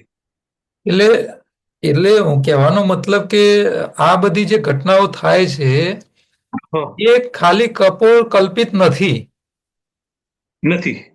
હા, આપણે આ વાતને સમજવી છે કે તમે તમારી જાતે તમે જોયા કે લામાએ 500 ટનની શિલાને આમ હાથથી ખસેડી અને સાઈડ કરી શક્યા. તો આ બધું જે આપણા સનાતન કે ધાર્મિક કથાઓમાં જે વાતોની જે કઈ ઉલ્લેખો આવતા હોય છે, તો એને આજનું જે આધુનિક વિજ્ઞાન અને આધુનિક જમાનાના લોકો જે કપોળ કલ્પિત માને છે એ ખોટું છે, ન માનવું જોઈએ એને કપોળ કલ્પિત. આ બધું પ્રાણ ઉર્જા થકી અને પોતાની જે યોગની તાકાત છે એનો ઉપયોગ કરીને વ્યક્તિ આ બધું શક્ય કરી શકે છે. એ અહીંયા આપણે માનવું રહ્યું. બરોબર છે? ઓકે. હવે આપણા જે સાધકો છે લગભગ 60 લોકો છે, અને હા, એ લોકોને કોઈને કઈ આજના લેક્ચર બાબતે કોઈને કઈ ક્વેશ્ચન હોય, કઈ પૂછવું હોય તો આપ પૂછી શકો છો. આજનું બહુ બેસ્ટ લેક્ચર રહ્યું, કારણ કે નિખિલભાઈએ જે ડિલિવરી રિલેટેડ જે આજે વાતો કરી અને જે ઉર્જાની વાતો કરી એમને, એનો લાભ આપણા સમાજને મળે ભવિષ્યમાં તો એ ઘણું ઉપયોગી થશે એમ. મૃદુલાબેન વ્યાસ, અનમ્યુટ કરો અને બોલો. નમસ્તે સર. નમસ્તે. હું અત્યારે રસાહાર કરું છું આટલા દિવસ નવરાત્રીમાં, પણ મારા પગ બહુ તૂટે છે. આમ નસો ખેંચાતી હોય ને એવું થાય છે. સૂતા સૂતા એકદમ નસો ખેંચાઈ જાય છે, અને પેટમાં પણ એવું થાય છે કે આપણે નસો ખેંચાય ને એવું. એ નોર્મલ છે? હા, તો એ તમારું એટલે પહેલે શું સ્થિતિ હતી જ્યારે તમે રસાહાર નતા કરતા ત્યારે શું સ્થિતિ હતી તમારી? ત્યારે કશું નતું. મેં એનડીએ સાધના કરેલી છે, અને ચૈત્રી નવરાત્રીમાં માત્ર હું દ્રાક્ષ પર રસાહાર પર રહું છું. મારાથી નિર્જરા નથી થઈ શકતું, મને તકલીફ પડે છે, અને હું સ્કૂલમાં ટીચર છું એટલા માટે થઈને નથી થઈ શકતું. રસાહાર કરી શકું છું, પણ સૂતો ને તો સૂતા નસો ખેંચાઈ જાય સવારે ઉઠવા ટાઈમે અથવા રાતના બી. એ સિવાય બીજું કશું નથી થતું. એકદમ નોર્મલ છું, સ્વસ્થ છું, અને સારું લાગે છે મને એકદમ. હવે છે ને, પેલી વસ્તુ કે એ ભાવ અંદરથી દૂર કરી નાખજો કે આવું ન થવું જોઈએ. જે થઈ રહ્યું છે એને પરમ ભાવથી સ્વીકાર કરો. અને જે ખેંચાઈ રહ્યું છે એ જે પ્રક્રિયા છે એને આંખ બંધ કરીને તમે જુઓ, અનુભવ કરો. આવું એક વખત કરતા આમાંથી તમે મુક્ત થઈ જશો. એક જ વખત કરો. અંદરથી તમે આંખ બંધ કરી એ જે ખેંચાવાની પ્રક્રિયા છે એને સૂક્ષ્મ રીતે અનુભવ કરો. કારણ કે અત્યારે તમારું મન એકદમ સૂક્ષ્મ થઈ ગયું હશે, કારણ કે આહાર નથી મળ્યો. આહાર નથી મળતું એટલે મન ધીરે ધીરે સૂક્ષ્મ થતું જાય, અને સૂક્ષ્મ મન ગમે એ સંવેદનાને વેધી શકશે, એને તોડી શકશે. એટલે અત્યારે આ તમારી સ્થિતિ નિર્માણ થઈ ગઈ છે. આટલું તમે કરો અને કાલે મને કે 8મ 9મ ઉપર હું નિર્જળા કરું 1-2 દિવસનું ઘરે હોઉં ત્યારે 100%. હા, કરી શકો છો. કરવા માંગુ છું કે 24 કલાક 48 કલાક નો કરી શકું તો હા, 100% થઈ જશે. બરાબર. અને કાંઈ પણ તકલીફ પડે મને આપ કોલ કરી શકો છો. બરાબર. હા, નેક્સ્ટ ભાવનાબેન, અનમ્યુટ કરો. ઓમ નમસ્તે રાજેશભાઈ અને નમસ્તે. નિખિલભાઈને નમસ્તે. મારે ખાસ એ જાણવું છે કે પ્રાણ ઉર્જા વધારવી છે તો શું કરી શકાય? નિર્જળા તો કર્યા 2 દિવસ, પણ હવે રસાહાર ઉપર છું, અને વધારવા માટે શું કરી શકાય એ ખાલી જ્ઞાન આપજો આ 2-3 દિવસમાં.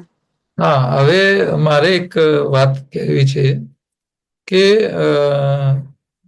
નવરાત્રી દરમિયાન તમારી જે પોતાની કેપેસિટી છે એ પ્રમાણે કોઈ 1 દિવસ, કોઈ 2 દિવસ નિર્જરા કરે છે.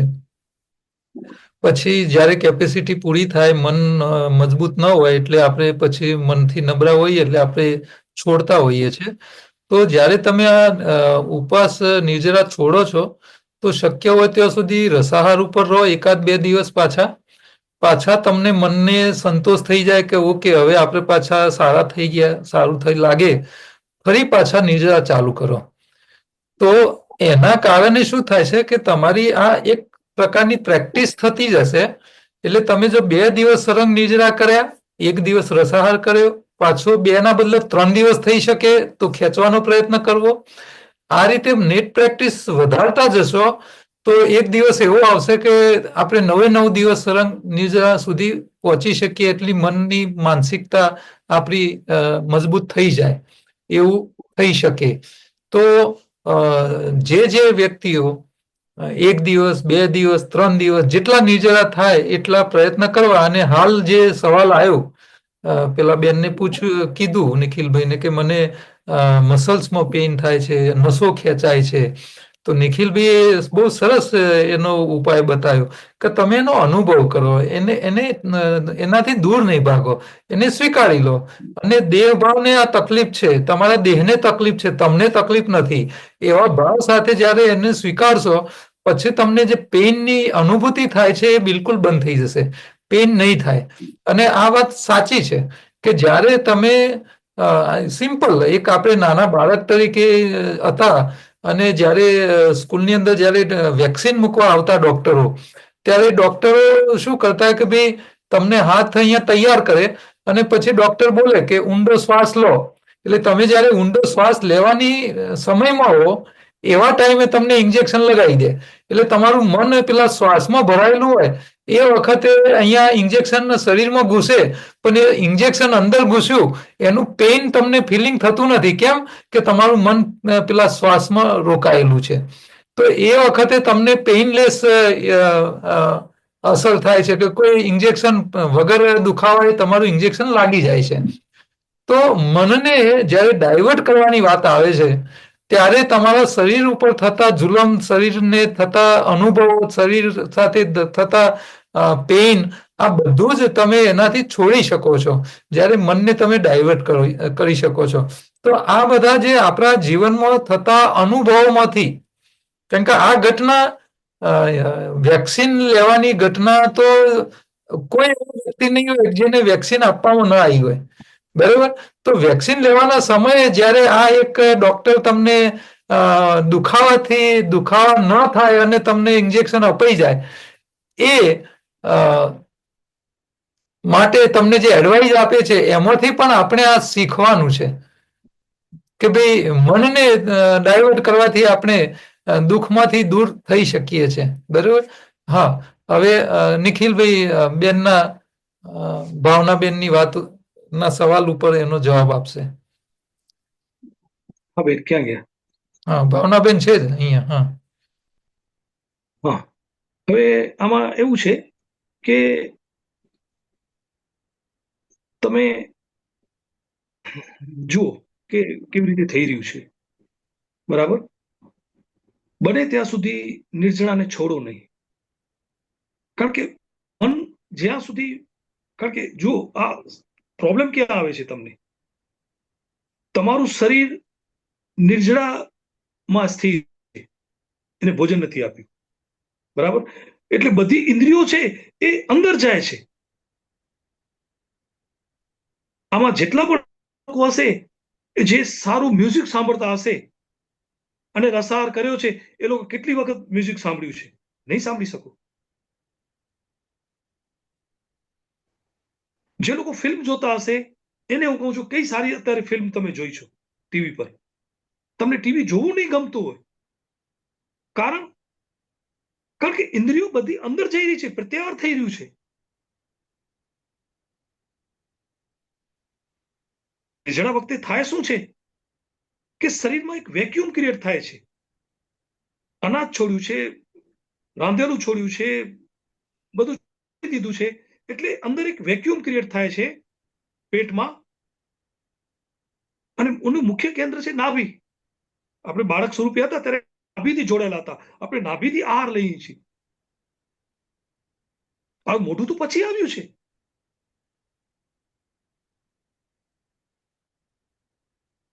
મોઢું નંબર 2 છે. જો તમે નાભીને સક્રિય કરી નાખો, તમને ક્યારે ખાવાની જરૂર નહીં પડે, કારણ કે પ્રાણ અહીંથી આવે છે. પ્રાણનો મુખ્ય સ્ત્રોત નાભી છે.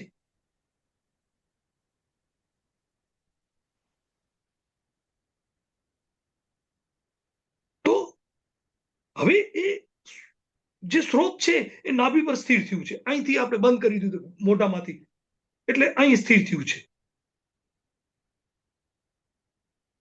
એટલે અહીંથી પ્રાણ ગ્રહણ કરે છે. ત્યારે તમે શું કરો છો? બહાર જાઓ છો, વિચાર કરો છો, આ કરો છો, તે કરો છો, ફલાણું કરો છો. સતત તમારું બહિર્ગામી ચિત્ત છે. હવે બહિર્ગામી ચિત્ત હશે ત્યાં સુધી તમે અંતર્મુખી નહીં થઈ શકો. અલ્ટિમેટ મનને મજબૂત કરીને જેટલું થાય એટલું કરતા રહેવું. નિર્જરા તમારી સહન ના શકે. સાથે રહ્યો, શરીર સાથે હા, શરીર સાથે કરવાનું. શરીર વધતા સાથે એટેચ થાઓ, એને ડિટેચ ન કરો, કારણ કે આ એક અવસર છે. શરીર સાથે રહેવાનો એક અવસર છે આ. અને નિર્જરા સારા લાંબા થઈ શકે એટલે એનીમાને બિલકુલ ભૂલશો નહીં. એનીમા લેવાની જે વિધિ છે, દર 2 કલાકે એકવાર એનીમા લેતા જ રહેવું, તો તમને લાંબુ તમે ટકી શકશો, નિર્જરા લાંબા કરી શકશો. બરાબર? ચલો જીગરભાઈ. હા, નમસ્કાર સર. નમસ્કાર. હવે આપણે નિર્જરા, મારે વિરોધ નથી કરતો, પણ ખાલી પ્રશ્ન છે મારે જિજ્ઞાસુ કારણે. તો નિર્જરા જે કહીએ છીએ તો ખરેખર પાણી વગર કરવાની હોય છે. તો આપણે મોઢેથી તો પાણી નથી પીતા, પણ એનીમા દ્વારા પાણી લઈએ છીએ શરીરમાં. તો એ નિર્જરા પછી કેવી રીતે કહેવાય ઉપાસકને? નહીં, એટલે અહીંયા મૂળ શું છે કે જે લોકો પ્રેક્ટિસ કરે, આજે માની લો કે સાયકલ ચલાવવાની પ્રેક્ટિસ કરવી છે, સાયકલ ચલાવતા શીખવું છે, તો કાં તો એક પાછળ વ્યક્તિએ ચાલવું પડે અને એને ધક્કો મારે અને પછી થોડી વાર છોડી દે, સપોર્ટ આપવાનું બંધ કરે, એટલે પેલો ચલાવે, પાછો પડવા આવે એટલે પાછો પકડવો પડે, પાછો એને છોડવો પડે. આમ કરતા કરતા એને પ્રેક્ટિસ કરાવીએ એટલે એને સાયકલ ચલાવતા આવડી જાય. બરાબર છે? જો માણસ ના હોય તો પછી સાઈડમાં વ્હીલ લગાવવા પડે કે ભાઈ આમ નમે તો એને પડતા બચાવે અને પછી સાયકલ ચલાવવાની પ્રેક્ટિસ થઈ જાય. તો એનીમાં જે છે એ આ બસ પ્રેક્ટિસ માટે છે કે એ શું સપોર્ટ આપવા માટે છે કે ભાઈ જ્યારે તકલીફ પડી એટલે થોડો સપોર્ટ આપી દીધો, પાછો એ ચાલે, પાછું એનું કન્ટિન્યુ રહે. હવે રિયલ જે નિર્જરા છે એ નિખિલભાઈ 9 દિવસ આપણે કહીએ કે એમને કહીએ કે ભાઈ તમારે 9 દિવસ એનીમાં પણ નથી લેવાનો અને નિર્જરા કરવાના છે, તો એ કરી શકે. પણ એ ક્યારે કરી શકે છે કે એમને આની પ્રેક્ટિસ ધીરે ધીરે કરી છે અને એ કાબિલ થઈ ગયા છે, એ સ્ટેજે પહોંચ્યા છે, બરોબર છે. એટલે જે નવા સાધક છે એને જો તમે એનિમાનો સપોર્ટ લેવાનો એ ના પાડો તો પછી એ સાધક આગળ વધી નહીં શકે. એક દિવસ નિર્જરા કરશે, ડિહાઇડ્રેશન થશે અને મનથી ભાગી જશે, પછી જીવનમાં આગળ બીજી વાર 2 દિવસનો કે 3 દિવસનો બી નહીં કરી શકે. આગળ વધવા માટે એને આ સપોર્ટ માટેની એક આ વિધિ છે. એનિમા લેવો એ ગેરવ્યાજબી છે, એ નિર્જરાના મતલબમાં આવતો નથી, બરાબર છે. પણ સાધકને આગળ વધવા માટે આપણે જેમ સપોર્ટ આપીએ છીએ, આ ટેકો છે એને, કે ભાઈ ટેકો લઈને પણ એ કામ કરે, જેનાથી પછી એની આધ્યાત્મિક ઉન્નતિ વધે અને પછી એક દિવસ એવો આવે કે 9 દિવસ નિર્જરા વગર એનીમાં એ કરી શકે, એવું સ્ટેજ એનું આવી શકે. પણ આ કરવા માટે પ્રેક્ટિસ તો કરાવવી જ પડશે. એટલે જે સાધકો નવા છે એમને અમે ખાસ કહીએ છીએ કે તમે જરૂર પડે ત્યારે એનીમાં લેતા રહો અને અહીંયા મોઢાથી ના લેશો કમસે કમ. અને કારણ કે તમે પાછળથી લીધું છે પણ મન તો એવું કહે છે કે મેં પાણી પીધું નથી.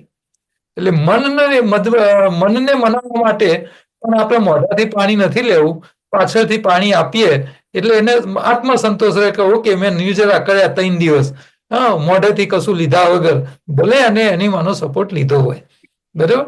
તો તમે જે કહો છો એ સાચા સાધક માટે છે કે ભાઈ એનિમા લીધા વગર નિર્જરા કરે એ સાચો, પણ એ સ્ટેજે પહોંચવા માટે પણ આપણે સાધકને સપોર્ટ તો કરવો પડે, નહીતર સાધકો આગળ ના વધી શકે, બરોબર છે. આમાં એક બે વસ્તુ છે. જી, એક હું વાત કરી દઉં કે જો આપણી વાત છે પ્રાણની, પ્રાણ છે આપણા નાભીની આસપાસ, બરાબર.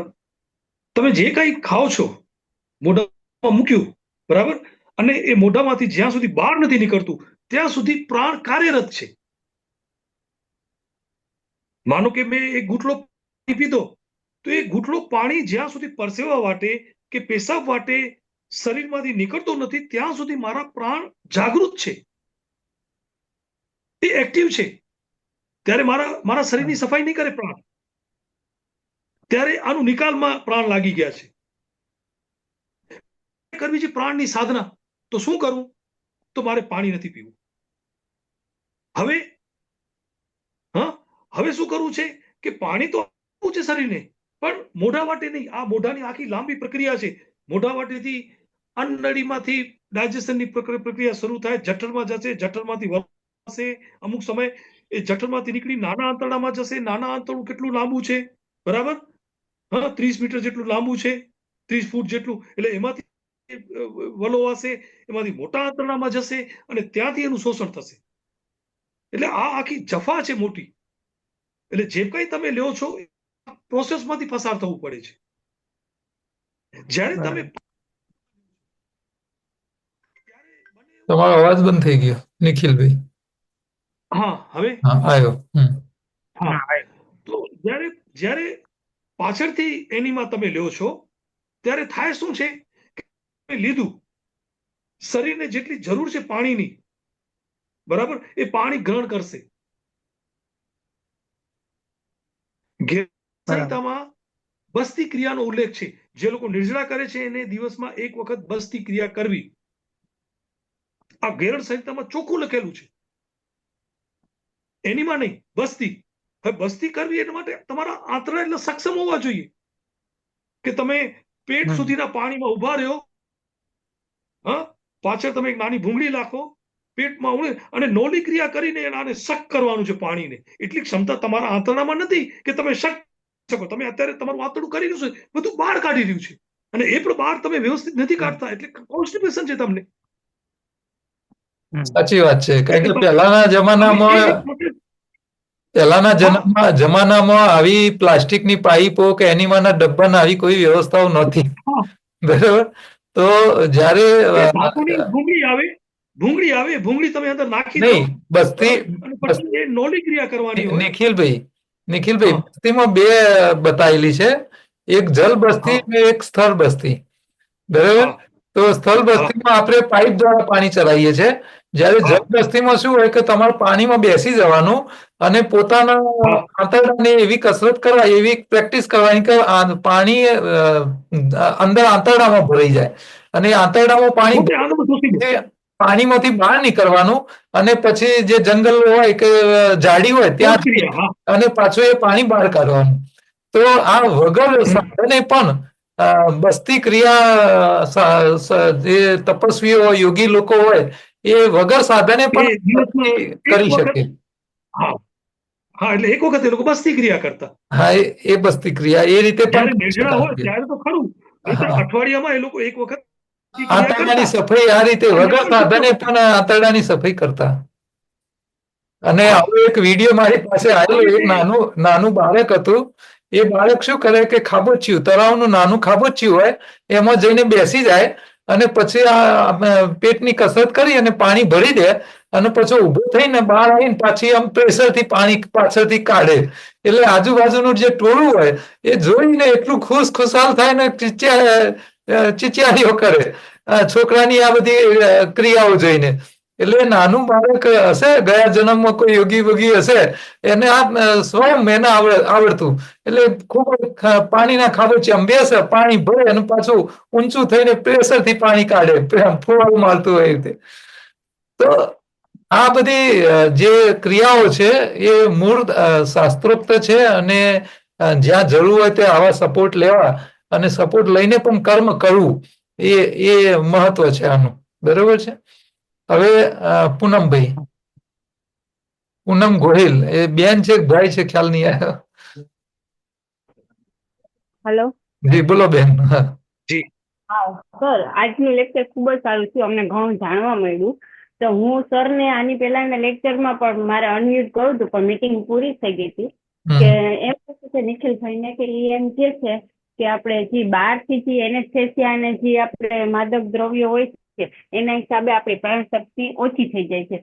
તો મને ખાલી જણાવશે કે એવા કયા કયા છે જેમ કે બધા ઘણી દારૂ પીતા હોય, ઘણી બધી વસ્તુ છે, તો શું એ ન લેવાથી આપણી પ્રાણશક્તિ વ્યવસ્થિત રીતે જળવાઈ રહેશે? તો અમે પણ એવું ધ્યાન રાખી કે જાજુ નહીં પણ થોડું, કે અમે એ રીતે કરીએ તો અમારે કઈ પણ ઓપરેશનની એની જરૂર ન પડે અને અમારે પ્રાણશક્તિને લીધે અમારે જે કંઈ પણ કાર્ય કરીએ આધ્યાત્મિક તરફ કે એ રીતે આગળ વધી શકીએ. અને એક વસ્તુ એ પણ કહેવા માંગુ છું કે જ્યારે હું એનીમાં કંટ્રોલ કરી શકું છું, તમે જે પ્રમાણે કીધું એ પ્રમાણે હું ડોગી પોઝમાં જ લઉં છું અને હું કંટ્રોલ કરી અને પછી છે ને 4-5 વાર એકદમ આમ કે વધારે વાર આરોટું છું, જેના હિસાબે જે મારા આંતરડામાં કચરો ચોટેલો હોય છે ને એ તમને એમ કહું ને કે બધા 1-1, 2-2, 3-3 કલાક ઘણી વાર બધાને રોકાઈને પાણી કદાચ નીકળતું હશે પણ એમ મને ન નીકળે, કારણ કે જે પ્રમાણે હું આરોટું ને પાણી રોકીને મારી કેપેસિટી પ્રમાણે, જેમ કે હું ફૂલ જ લઈને આરોટું છું અને પછી જ્યારે મને એકદમ પ્રેશર આવે છે ત્યારે જે પાણી બહાર નીકળે છે ને અને જે સફાઈ થાય છે એ હું કલ્પના પણ નથી કરી શકતી, કારણ કે હું અત્યારે કોઈ એની હમણાં નથી લીધો કે હું નથી કરતી નવરાત્રી, કારણ કે મારે 2-4 વાર બહાર જવાનું બધે જવાનું થયું છે એટલે હું નથી કરી.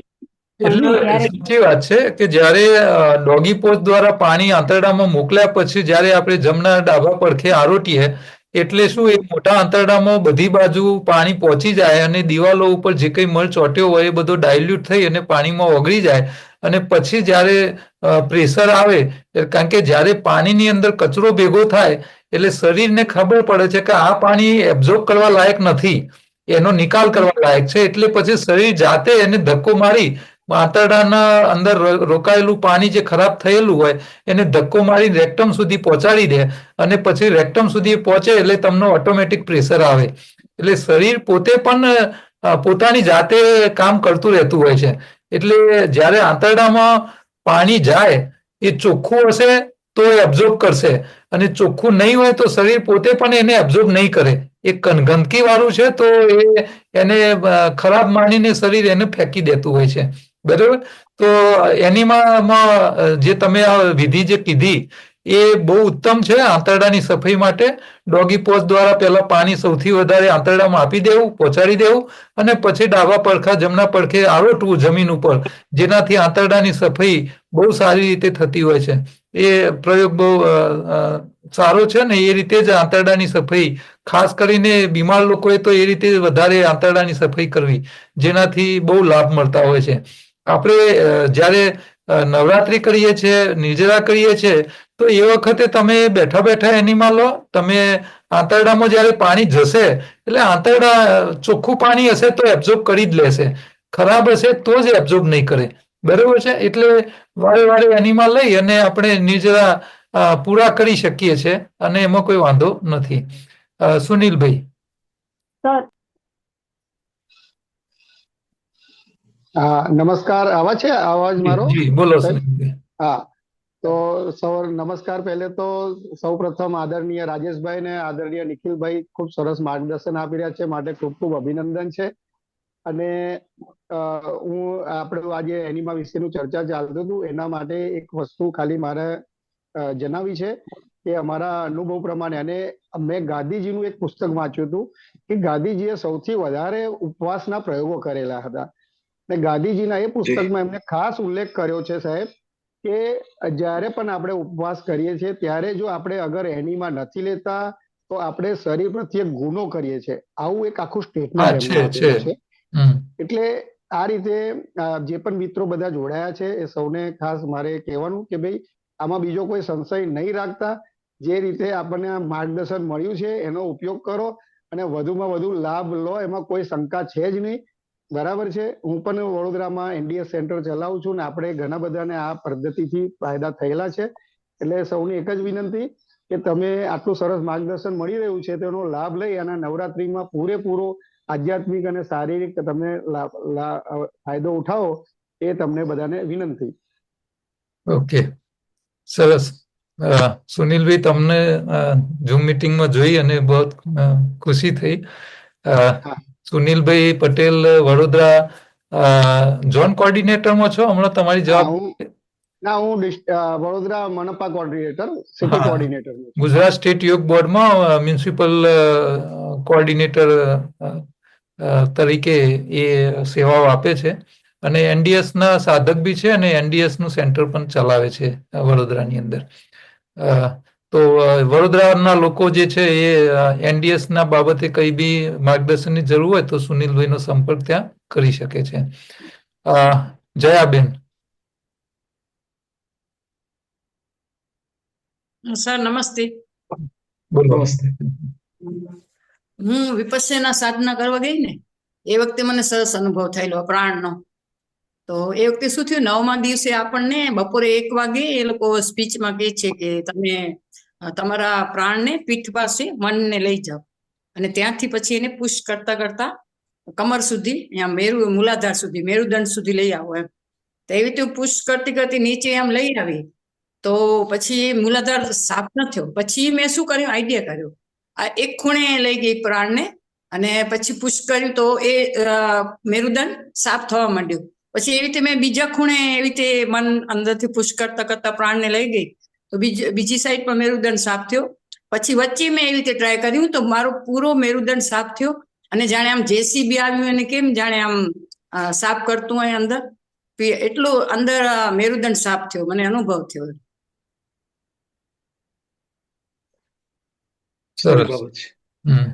એટલે પ્રાણનું કામ એમ મને એ વખતે મને અનુભવ થયો કે પ્રાણને સફાઈ જોઈએ છે.